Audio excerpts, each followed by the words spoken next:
need to be dug up. They just need to be recognized. That's all we're asking, to be recognized. And I'd like to put up a memorial wall on all over the schools, all over our reserves. We need a memorial wall for children that didn't come home from the residential school. 600 alone from my own community that didn't come home. And I used to wonder why my aunties, my grandmothers, would throw their hands up in the air on their birthdays, screaming, "Where are you? Where are you?" Now we're doing the same thing again. With this war that's going on, we're losing so much children. And for what? For what? What are those people, what are those billionaires going to do? What are they going to do when there's nothing left? They want all our people out of the country. For what? What good is that going to do? You can sit on your money and think that's going to be the greatest thing on earth. Well, I'm going to tell you one thing. You're going to starve to death because there's going to be no food whatsoever out there. Why? Because of all the bombing, all that pollution, all that radiation, all that acid rain that's going to be coming in our direction. What's going to happen to our people then? That's why we have to try to put a stop to this now, because of all that acid rain that's going to be coming in our direction. And there's going to be no food, no water for us to drink. What's going to become of us then? I have to warn you, there's going to be no food. So we have to do something right now. What I'd like to see, all the ones that can't come out, all the by could be honking their horns. And the ones that are in their apartments and in their offices and whatnot, on September 1st, it would be great if everybody right across Canada would come out and bang their drums at 12 o'clock saying, "Stop the war! Save our children! Save our children!" If they can't come out like they are now, I know there's lots out there that want to support but can't come out. And that would be the best way, right across Canada, all the way down to the States. They need that support to stop the war. That's the only way the government is going to listen. They're not going to listen any other way. So please, help us. It would be great if we can, like I got this case going against the church and this preacher because they said I lied about finding that little girl and them taking my fingernails out. And I went to court, and the judge, mainly because we all say, "Save our children, save our children." Well, prove it. Put your money where your mouth is. That's the way I look at it. Yeah! Woo!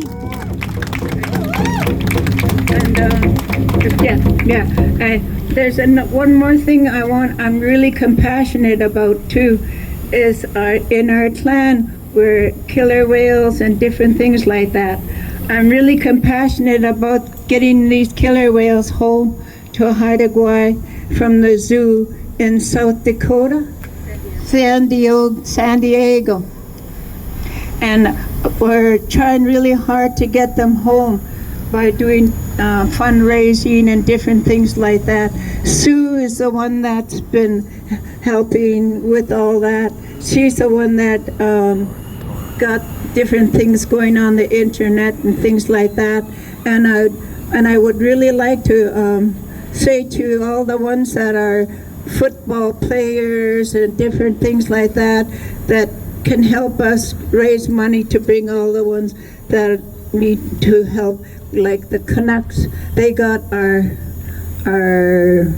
killer whale on their jersey, and I'd love to hear from one of them about this killer whale to see if they can help us get them home. They got, they can support us in that direction, and it would be great if the ones that are in the zoo can pay for the expense. Why should we pay for the expense of them coming home when they're the ones that got them taken away when they were babies to begin with? Thank you so much for your support. Hawa, hawa, hawa. Woo! Thank you so much. And so we can all learn a Haida language word today if you don't know it, which is hawa, which is thank you. Hawa, hawa, hawa. I've recently learned my first Arab Palestinian word, which I asked to be the most important word in any language, which is oheb, love. Oheb. If anyone is interested in finding out about the Orca project that we're working on, because we're all about liberation, this is what our human family is doing right now, awakening, and in so many ways, in every way, it's about freedom and liberation right now. Freedom for the indigenous people who have suffered on this land, and freedom for the people of Palestine, and freedom for the orca whales. Yay! So let's come together and lead in love and lead in oheb, and let's bring liberation to every being on this planet, starting with ourselves. If you want to know more about the Orca project, you can look up We Belong to the Sea.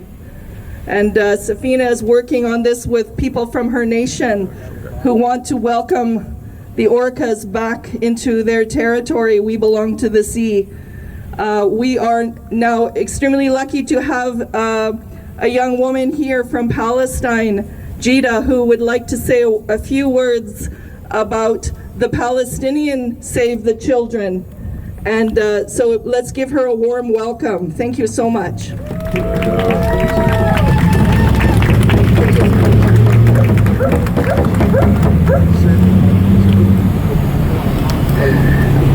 We've just had a suggestion from this gentleman that if anybody, he's going to walk around, if anyone would like to make any donations to go towards the children of Palestine, oh,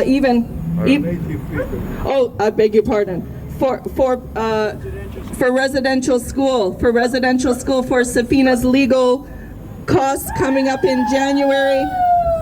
Thank you. We love that energy. Thank you so much. Yeah, we need more of that for sure. Woo! We have, again, just to let you know, we have a class action lawsuit going ahead in January. She has won her first legal battle, as she said, and in January she'll be proceeding with her class action lawsuit. The Catholic Church did offer her a very healthy payout to stay silent, which she just told them to, quote unquote, go to hell. She said, I'm not here for your money, and I'm not even here for revenge. I am here for the truth, and I am here for the healing of the people. Now is the time for the healing of the people. Don't you agree? Yeah. Woo! Okay, so I will now pass it over to Jida. Thank you, Jida. Thank you so much. Shall I switch? I can come closer. I can come. Hello, everyone. I'm so honored and humbled to be asked to speak at such a powerful event. Thank you. I would like to start by acknowledging that I am a settler here myself, who was let into the stolen unceded land by yet other settlers who never owned these gorgeous territories, yet they behaved like they did. Yet here I am, standing here, oceans away from my homeland, Palestine, being welcomed and invited by the amazing indigenous people of Turtle Island, even though, as many of us here, I was forced upon you without your consent. Had I learned the real history of this land before I came here, I wouldn't have stepped foot into it unless I first get welcomed by its rightful owners. Yeah. Only in the past year or so, through my work and through the Free Palestine movement, I had the privilege and honor to personally know some of the strongest women I ever known in my life. Resilient indigenous women who are unshakable, grounded leaders, amazing storytellers, and strong educators whose energy and presence fill up the whole world. Getting to know them and hear their stories not only taught me about their rich and resilient culture and people, but it also taught me about mine. It didn't take me a long while to realize why I was drawn to their stories. I realized that their stories mirrored my story. The story of once upon a time, people lived in peace until settlers came from far, far away, claiming the land was theirs, dehumanizing the indigenous people of the two lands and committing the ugliest crimes against them. One of the things I learned about myself and my people through the friendships of the indigenous women was the concept of the intergenerational trauma.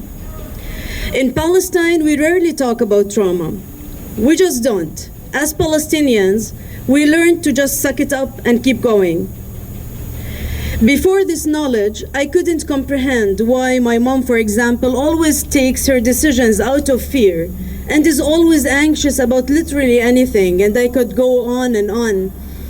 But after gaining this knowledge, I started connecting the dots, asking my mom about her childhood and remembering stories she had told us that previously I didn't pay much attention to, or didn't realize that these stories have a deep-rooted results that are influencing not only her, but me and my siblings as well. Hearing the stories of women who survived residential schools brought to my mind what my mom had endured. My mom was 9 months old when the Nakba in 1948 took place. She was the third child born in their house in the Mosrara neighborhood in Jerusalem. First two words she uttered were "Amma, bomb," calling her mom and mimicking the sounds of the bombs that the Israelis threw at the Palestinian homes. Terrible. The British government at the time told all Palestinians to leave their homes just for 2 weeks until the situation became calmer. My grandparents took their kids and fled to Bethlehem for those 2 weeks. The fear my mom encountered, plus the chemicals she inhaled, was translated into severe skin rash that took several months after to slowly disappear. The physical rash and scars eventually were gone, but the emotional and mental ones never did. The 2 weeks became 2 years, and many decades after, they were never allowed to take their home back. However, when my mom was in elementary school, my grandpa managed to sneak them into Jerusalem to see their childhood home. A Moroccan Jewish woman came out of the house bothered by their presence and started demanding what they wanted.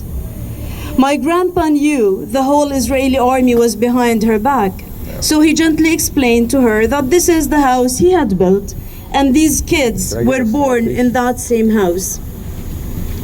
She suddenly started apologizing and saying that no one told them these houses belonged to Palestinians until they got into the land and were gifted these houses.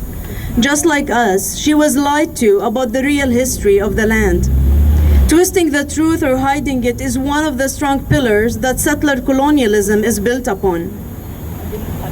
She said the Israeli government gave her my I don't grandparents' mind. house for I don't free mind. as a gift from the government love upon her Morocco. arrival from Morocco. My mom watched with silent bitterness as the woman slipped through the house to the backyard to pick up some fruits from the trees my grandpa has once planted to offer them. As if this will fix the problem, they refused to eat. They went home with all feelings of rage and injustice. Whom shall they complain to, really? My mom was about 20 years old when the 67 war started. She took the brave decision to cross the Jordan River on her own and go check if her dad, who used to work in Jordan, was still alive. Before their eyes, the Israelis bombed the bridge that vehicles were supposed to use to cross the Jordan from Palestine. So like everyone else, she dipped her feet into and walked through the running water of the Jordan River to cross to the other side under the Israeli bombing and shooting. When her dad saw her in Amman, he collapsed, thinking that she was the only one who survived the war from the family. She's the same woman who kept joining the other Palestinian mothers in the Red Cross buses to visit my older brother, who was 16 at the time, in the Israeli prison in the First Intifada. He was arrested for throwing a stone at an armed Israeli jeep after they forced all our schools to shut down. Many times the mothers visiting their kids were collectively denied the visit because one of them moved a bit to the left or to the right to fix their uncomfortable position while sitting on the ground as they were instructed. My mom saw her son leaving the prison after 9 months, skin and bone, disoriented, with a black eye. The Israeli soldiers put a Palestinian flag on the ground that day and demanded he spits and steps on the flag so he could leave the prison. And every time he said no, they took turns to beat him up with no mercy. Today, I am here among you all, witnessing this same flag being proudly displayed at many of the rallies, walking over a land whose people experienced a very similar pain, a very similar sorrow, similar tears shed. Worse yet, the current government of this country is still empowering and supporting the genocide of my people. In fact, after voting in favor of the arms embargo in Israel, the Canadian government broke their own word Of course they did. and decided last week to send yet another 50,000 explosives to slaughter the rest of whoever remained alive in Gaza. Shame! It must be more convenient to them than facilitating the 1,000 visas given for people to flee the genocide to Canada, or offering more of these visas. Like, don't get out of Gaza, but die there quietly. We'll try to feed you before you die.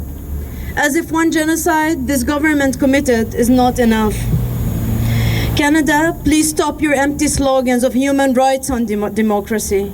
What human rights? What democracy? Don't get it. It's all selectively applied. Is there a solution, they ask? Can there be just peace? Heck yes, there is a solution. But there won't be peace without justice. In both cases, the criminal act has to stop first. Justice has to be served. Then we can talk about peace, truth, and reconciliation. Woo! To all the resilient indigenous community, I join my voice to yours to end all kinds of injustices to all indigenous people, whether in Palestine or in Turtle Island. Our fight is one, and so is our desire for liberation and freedom. Indigenous people of Palestine will always, always stand by the indigenous people of this country, so-called Canada. We are honored to join you in your fight, and even more honored to find you standing by our side in ours.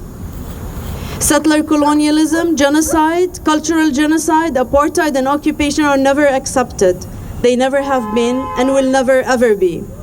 Both of our traumas are there and real, but we are not stuck. Our voice is stronger together. Let the four corners of the earth hear our voice. From Turtle Island to Palestine, occupation is a crime. Occupation is a crime. Thank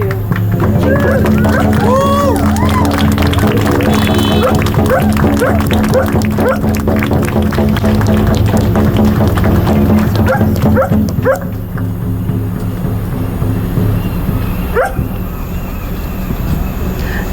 Thank you everyone so much for coming out and supporting these very, very important matters and uniting around the heart of the matter, which is we must save our children. Save our children. Thank you so much, everyone. Yeah.